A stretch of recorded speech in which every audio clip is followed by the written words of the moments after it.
राधे राधे दोस्तों, कैसे हैं आप सब। बहुत स्वागत है आपका आपके अपने ही चैनल समृद्धि सेतु में।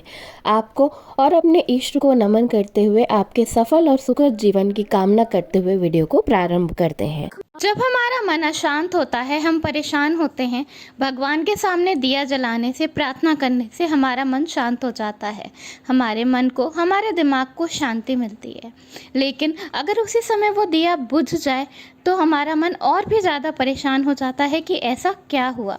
जब हम कोई चीज़ बहुत ज़्यादा चाह रहे होते हैं या कोई चीज़ हमें आसानी से नहीं मिल रही होती है तो उसे पाने के लिए हम मन्नत रखते हैं, भगवान से बोलते हैं कि हमारा काम हो जाए तो हम ये करेंगे या ऐसा कुछ चढ़ाएंगे।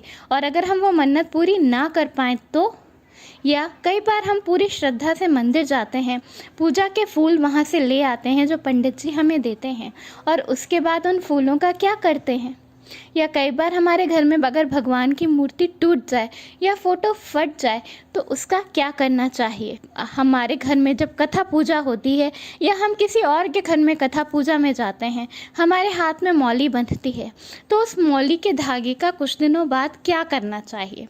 तो इन्हीं सब प्रश्नों का आज मैं आपको बहुत ही सरल उत्तर बताऊंगी कि अगर आपके साथ ऐसा कुछ होता है या आपके पास ऐसी कुछ चीज़ें हैं जो कि भगवान से रिलेटेड हैं, तो आपको उनके साथ क्या करना चाहिए।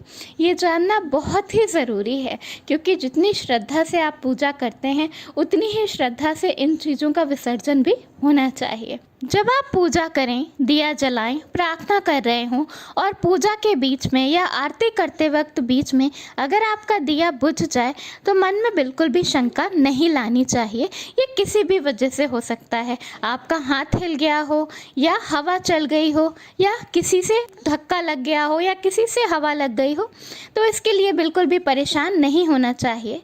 बस आपको करना क्या है कि पूरी श्रद्धा से दोबारा से दिया जला दें। अगर बत्ती छोटी है, ख़राब हो गई है, तो बत्ती बदल कर दोबारा से दिया जला दें और वहीं उसी वक्त अपने दोनों हाथ जोड़ के अपने इष्ट देव से एक बार क्षमा ज़रूर मांग लें और उसके बाद बिना अपने मन में कोई भी शंका लाए अपनी पूजा को पूरा करें।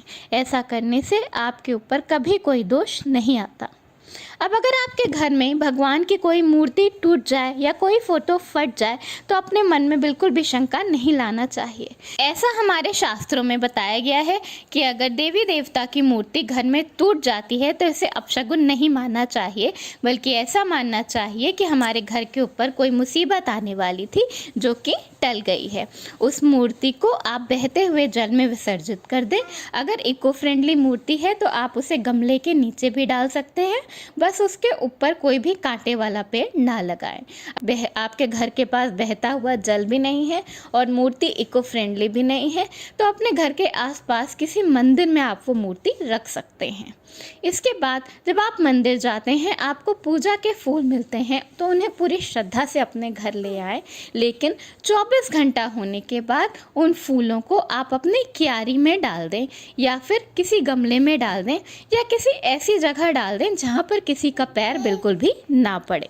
जब आप कहीं पर भी पूजा में जाएं या आपके घर में कथा पूजा हो और आपके हाथ में मौली बंधे तो उस मौली को कम से कम 3 दिन तक अपने हाथों पर बांधे रहना चाहिए और उसके बाद आप उस मौली को खोलकर किसी भी पेड़ की डल पर या अपने गमले में डाल सकते हैं। ऐसे करने से आपके ऊपर कभी कोई दोष नहीं आता, लेकिन उसे कभी भी ऐसी जगह ना फेंकें जहाँ किसी का पैर पड़े और डस्टबिन में तो बिल्कुल भूल कर भी नहीं डालना चाहिए। जब आप अपने घर में दिया जलाते हैं तो घी की बत्ती जो रोज़ जलने के बाद जो बत्ती का छोटा सा पोर्शन बचता है, उस बचे हुए पोर्शन को भी आपको कभी झाड़ू में या डस्टबिन में नहीं डालना चाहिए। उसे इकट्ठा करते जाएं और बाद में उसे किसी पीपल के पेड़ के नीचे डलवा दें या आप चाहें तो गमले में भी नीचे डाल सकते हैं, वो धीरे धीरे खुद ही डिके हो जाता है। इसी तरह आप जो अपने घर पे पूजा के फूल चढ़ाते हैं, उन फूलों को उठाकर भी आप अपने गमले में डाल सकते हैं।